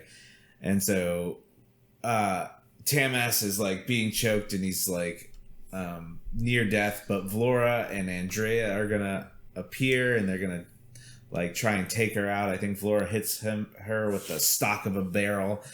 But she just gets flung aside, and Andrea, who remember is able to run at the speed of a galloping horse and is bloodthirsty for Kez all the time. He's a powder mage, right? Yeah, he's a powder mage. Okay. Yeah, he was in the Crimson campaign. He's always the one who is chomping at the bit. He's like, "Sir, you said you'd let me kill Kez. I need to kill Kez today." Well, he's no more. Yeah, he just snap of the finger and poof, head explodes. Have you ever seen The Boys on Amazon Prime? I have not. No. Okay. Well, in that show, there's a character who has this power where she can explode heads. So that's a maybe thing. Well. That is a power I'm glad I do not have. I don't want to accidentally discover that, because most likely that would have been in my home. I just learned that I can explode heads. No, thank you. No, thank that would not be fun. No. And I think Taniel's going to come on scene, and he's just going to experience the raw power of Brood. Mm-hmm. And so him and Tamas and Taniel are being levitated by Brood, who is only able to be stopped by when another god intervenes. And so that's Adam's going to appear on the scene. Even though he said he wasn't going to intervene. Yep. He comes in and kind of gets them free. So now we are going to get our heroes over to Skyline Palace. They're going to make a run for it. Tamas is going to remind Taniel about the secret passage in Skyline Palace. Mm-hmm. And that's going to get Taniel over to Kapol, who's just sitting on the throne, chilling, just kind of waiting around, and then very brutally is going to help Taniel kill her guards. I like how he goes in, he kills a few privileged, and then he walks in a little bit more, and she just goes, "Ahem." He's like, "Excuse me, I'm over here." Yeah, and then she gives all these saucy like nonverbal communications. Like Taniel's talking to her and she's like rolling her eyes. She's like, of course I'm here. Of course I'm trying to like kill the gods. Right. And then a very important event happens. So one of the guards who's been mutilated is still dying there. And Carpol is going to take the bayonet out of a gun, plunge it into this guy, and then you see the dark magic like inside of Carpol. It's going to suck 50 years of life out of him and go into this bayonet. And the interesting scene. Yeah, like it's such a dark scene. Like, you know, Taniel like reflects on it and is just like, this is like the darkest magic that like royal cabals like do in the darkness, right. and no one knows about, and he like just witnessed it. But now we have a red stripe bayonet. So you know, Taniel has had the red stripes before. Carpol has made the red stripe bullets for killing the privileged back in book 1, and now we have like an actual like stabbing lethal weapon that he can use to well, he's like, will this kill a god? And she's like, I don't know, we should try it. You know, that goes back to like at the beginning of the book where she's like, I mean, I'm just kind of flying by the seat of my pants here. I'm just like trying random magics, and I don't know, we'll just find out what happens. yeah. Yeah, Carpol is such like an interesting character in that way, that she's just like, I'm trying to figure it out, and she's always very nonchalant and always like trying to figure it out. She's like, it'll work out just fine. No big deal. Mm-hmm. So, and then at the end of this chapter here, we have the Bo and Nila fighting against Lowry, and Bo has like, he's fought another privilege, his nose was bleeding, and now like Lowry's gonna like pin him up against the wall with another of these burning stakes. Yep. And Bo is just having like a terrible, like he's missing his leg, he's got headbutt like to the face, he's got burning stuff in his shoulders. So Bo is a resilient guy. He's had a rough half of the book here. Yeah, he really has. So right before this big attack happens, Bo is telling Nila about how to combine her fire elemental and her air elemental, and she's, after Bo's attack and Lowry's distracted, she's able to fire these two elements right at her, and Lowry's going to counterattack, but because Nila was taught about the air, she's able to counter the counterattack and take out Lowry, who has been a very powerful sorceress, privilege here, trying to take out Bo. She keeps getting the best of Bo in all these situations. So Nila again proves her strength and is able to take her out. Yep. At this point, we have Tamas and his soldiers. They're going to break into Skyline Palace and try and, figure out how to win the day, and that's their plan, at least. Go out trying. Yep. So now we're gonna have. Go ahead. I was just gonna say, like, they basically have this squad of soldiers going up to the palace, and we have this like flare of sorcery, and like everyone just gets like wiped out. It's funny, like Tamas is like, he's always the one that just survives, but I guess he's trying to build up to this last final confrontation. So I'll allow just having some plot armor in a few scenarios here. How do you feel about plot armor? Is it a do you like That's it? That's not a term that I'm very familiar with. Oh, okay. So plot armor essentially is like characters who can't die because the plot needs them to survive, not for any other reason than that. So they'll get through scenarios that they probably should be dead, or something weird happens that like allows them to survive, and that's just called plot armor because the plot demands that they survive, and so they just survive. Sure. So I've never heard that term before, but it's like I'm thinking back through like how many movies where all the characters have plot armor on. Sure. Oh, anyway, we can keep going with the story here. Yeah, we're getting to the end. Yeah, the very end. So basically, we're going to have like the comeuppance day for the gods. We're saying goodbye to Claremont, Karis, Kresimir, and Kresimir. Is Adam one of them? Does he go? No, he doesn't. He stays alive, as far as I know. Yeah. So we have Tamas and Claremont, and they're at each other's throats, and Taniel is going to arrive on scene with the new red stripe bayonet, and he's going to get the drop on, I think, first it's Claremont. Right. And then he's able to or no, it's Kresimir. Oh no, yeah. Okay, I remember what happens here. So basically what happens is Taniel and Capol come in. I think Capol, she takes her doll of Kresimir that's been keeping him bound, and she like throws it, and it's like unbinding itself in midair. And so Kresimir is coming back alive. And so this forces Claremont to use his special dagger thingy that he was going to use to kill Kresimir, which forces him to use it immediately to get rid of Kresimir so that he doesn't have to worry about Kresimir. So Claremont makes the move to get rid of Kresimir.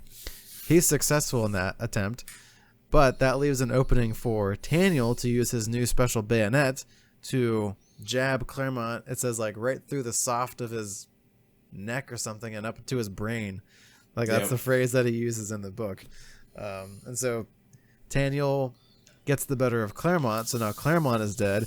But now Charis is like, oh, now I have Taniel. So Taniel takes out his bayonet. He's like, I surrender. And he like acts like he's going to give the bayonet to Charis. And Charis is like, what? You surrender?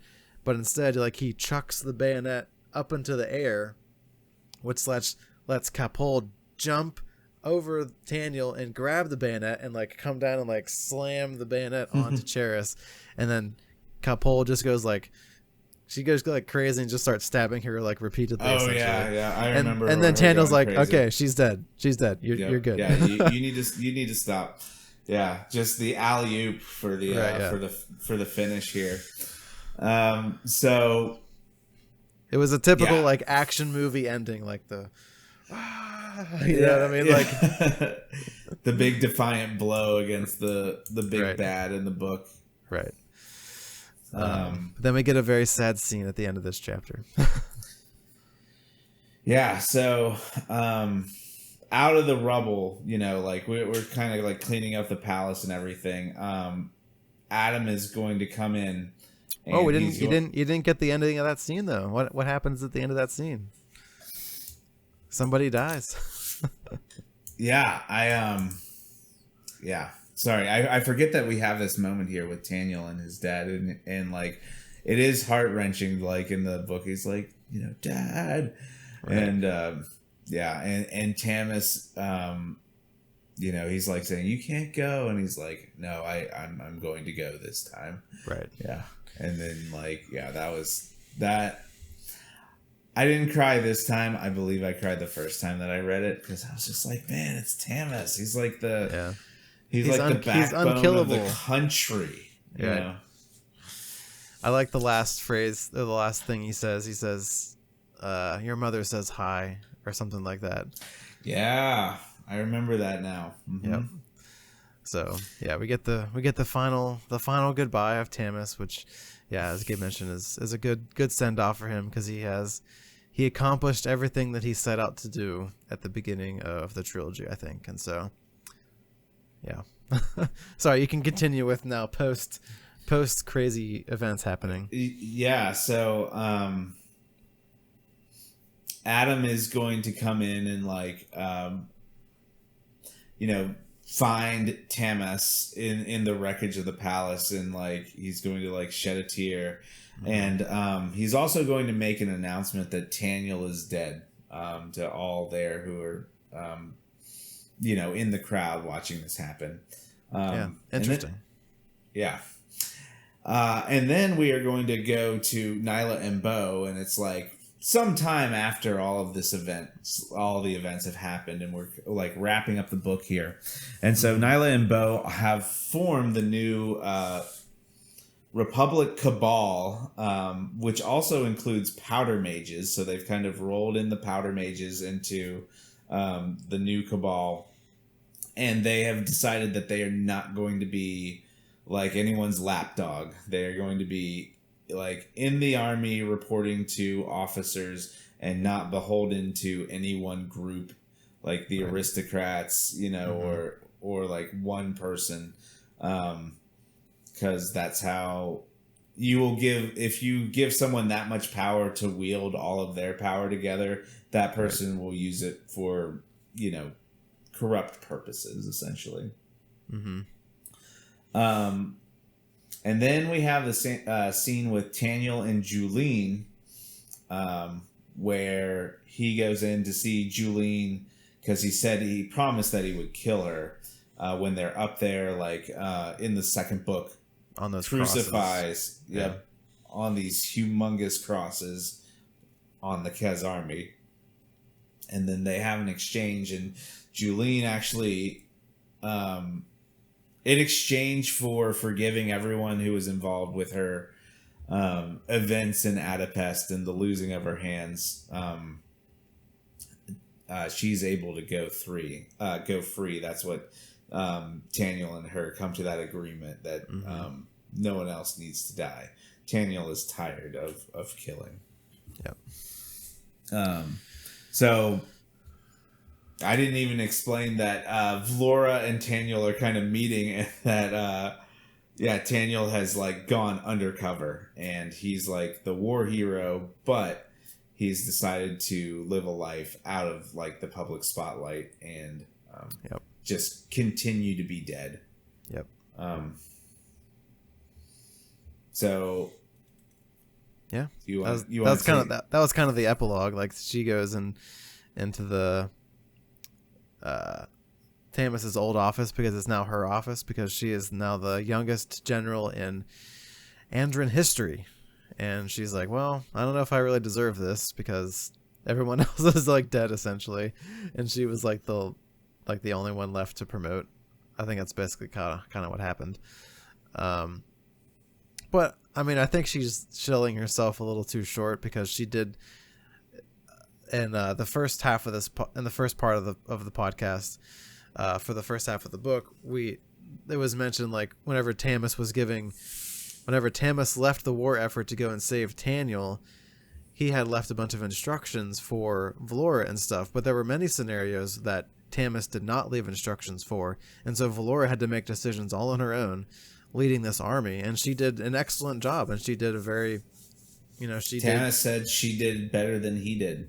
Right, exactly. So she may think that she doesn't deserve it, but I mean, she definitely does. Like, she is extremely capable. She's a powerful powder mage. She's tactically sound in terms of making decisions on the war front. So, I mean, I think she's definitely a good choice for that position. I think she'll do a very good job in it as well. So props to Vlora. Good character. Yeah. But yeah, this is kind of the last scene where we get Taniel showing up and just to say his final goodbye to Vlora and just kind of explain like why he's doing what he's doing. And it's I think at the end it was Olem shows up and he was like, "Who are you talking to?" And she was just like, "Just shadows of the past." And that is the end of the book. Yeah, that's a good way to go out with the open end of Taniel being there. Hey, and with that we have made our way through the first trilogy. There you go. That's it. Good job, everybody. If you were reading along with us, we're happy to be done with the trilogy, and it's good to finish something, and it's a good sense of accomplishment, and it's good to have a nice resolution to the story. What do you have? I don't know, just like maybe any overall thoughts of the whole trilogy, and I know it was your second read through.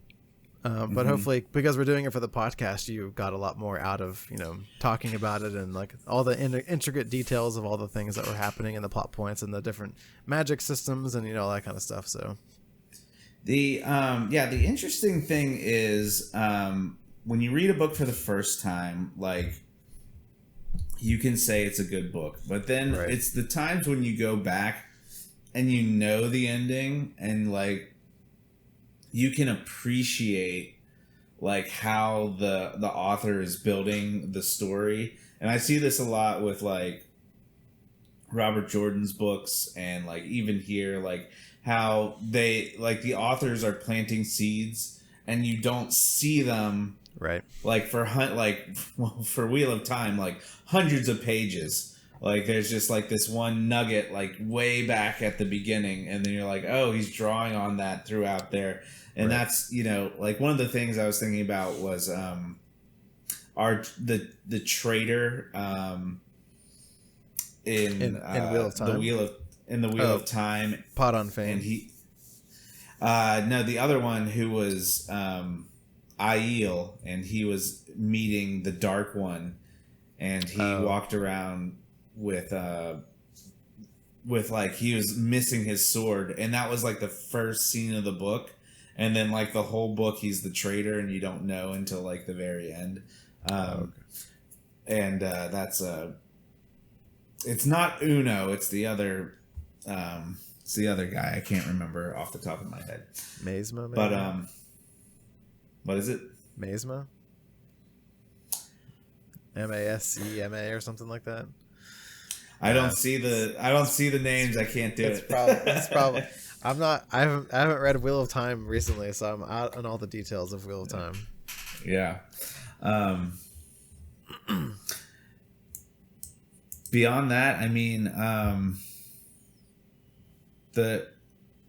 I just enjoy the stories that Brian McClellan has told to us, and I love the world that he has crafted. With the Powder Mages being such like a unique sort of like magic wielder. I don't really know, I haven't gotten into all like, fantasy and science fiction, but I just really appreciate the world that was built here and how like there were checks and balances, even with like people seeming like they were super powerful. Like there was always like Capole is the ultimate check and balance. Like you think you're a god? Like nope. She will put an end to you if she wants to. So. Yeah. I mean, I agree. I think it was. I agree. I think it was a good trilogy, and I think it was really just very character focused, and it was very much about the relationships between the characters, and there was definitely a lot of like grandiose kind of plots and overarching political scheming and stuff happening in the book, but I mean, in general, whenever you read stories and like especially like fiction novels, like the important thing about whenever you're reading is the characters, and what the characters' motivations are, and like how they interact with the other characters, and like how you can relate to yourself in those different scenarios and how you would react in those situations, and putting yourself in those characters' shoes. And so I think this trilogy just had some good characters and some fun interactions with those characters, and I just kind of like that. And I mean, that can kind of lead us in a little bit to some of the major themes, and I think we'll just probably revisit some of the ones we talked about in the first part of the book for part one of this podcast, which is like family and friendships. And so we have some different things with like Tamas sacrificing himself for his son. We have Taniel finally getting his father's approval because he says, like, I'm proud of you at the very end there before he dies. And then we also have Vlora and Taniel mending their relationship, and kind of going their separate ways with like a mutual understanding, like, both people made mistakes, and they can still forgive each other in the end. And so for some little bit of Bible before we leave, for Tamas sacrificing himself, it's just the classic verse from John 15. It just says, "Greater love has no one than this, that someone lay down his life for his friends." I mean, there's no like a father sacrificing himself for his son. So I mean, just like Jesus sacrificed his life for us, and so we can be adopted as sons of God. And so just kind of a direct parallel there. And with the Vlora and Taniel, I have a passage here from James. It's James 1:19 through 21. It just says, "Know this, my beloved brothers, let every person be quick to hear, slow to speak, slow to anger, and for the anger of man does not produce the righteousness of God. Therefore put away all filthiness and rampant wickedness, and receive with meekness the implanted word, which is able to save your souls." And I think like their relationship is the epitome of like they were quick to anger, or at least Taniel was. Like he did not want to hear Vlora's side of the story. They didn't want to, speak to each other.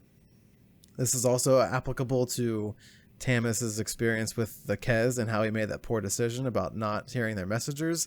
Like he was quick to anger. He did not want to hear any other opinions about what other people thought about what happened in that situation, and that was to his own detriment. And so if he would have been slow to speak and slow to anger, a lot of this could have been avoided and peace could have been had, and King Epilogue wouldn't have died because they would have had peace, and his son wouldn't have had to have a coup to kill his own father and to get the surrender to happen. So it was gonna happen. It wouldn't have happened in that moment. The son was like, he saw his opportunity. He's like, he did. There's all this chaos, but he was planning that.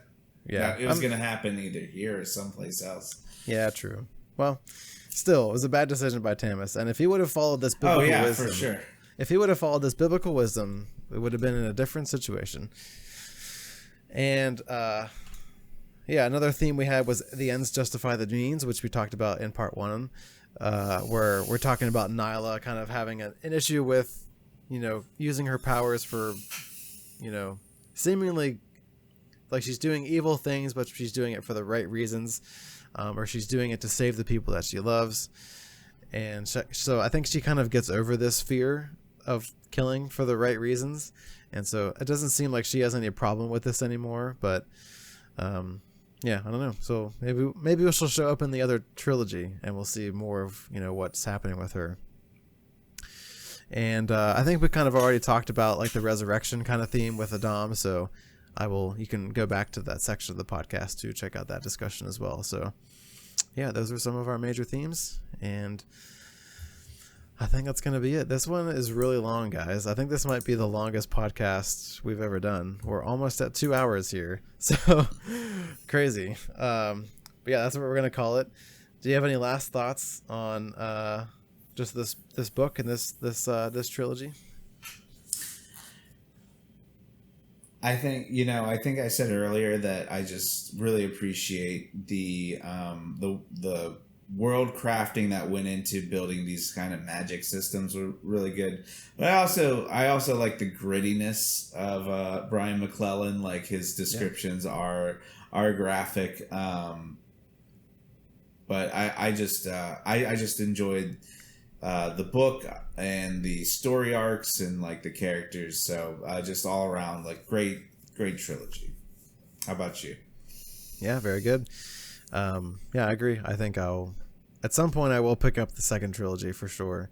And there's also a ton of short stories and like novellas as well that he's written. So I might check out some of those if I want like a quick read maybe. Yeah, Ben Steich. Yep. You'll meet Ben Steich. He's have you read some of the bonus stories? I haven't, but he's in the next trilogy, and this like the novellas kind of like build out his backstory. From what I understand, I haven't read those though. Okay, cool. So yeah, maybe I'll check out some of those, and you can check them out as well, I guess. And yeah, so that's gonna do it. Thank you for watching, everybody, or listening. The next episode is we're going to be returning to Vinland Saga. We're going to be doing chapters 17 to 21, which will be, I actually have the book sitting right here. This is the book 2, which is the second hardcover in the series in the English version. So yeah, book 2 and chapters 17 to 21 if you want to read along with us. And yeah, we'll see you in the next episode. Make sure you check out our website, pagesoflight.com, and also check us out on social media. Go follow us or subscribe on the YouTube if you want to check out the video version. And leave us a review on Apple Podcasts if you can, so it helps support the show. And yeah, check out some of our other content. We have a bunch more episodes in the Powder Mage Trilogy. If you're just tuning in for this one, you want to check out our other discussions on the series. And yeah, that's going to be it. Thank you guys for reading, thank you for watching. Remember to keep reading and to share the gospel with somebody this week. And we will see you in the next episode. Bye.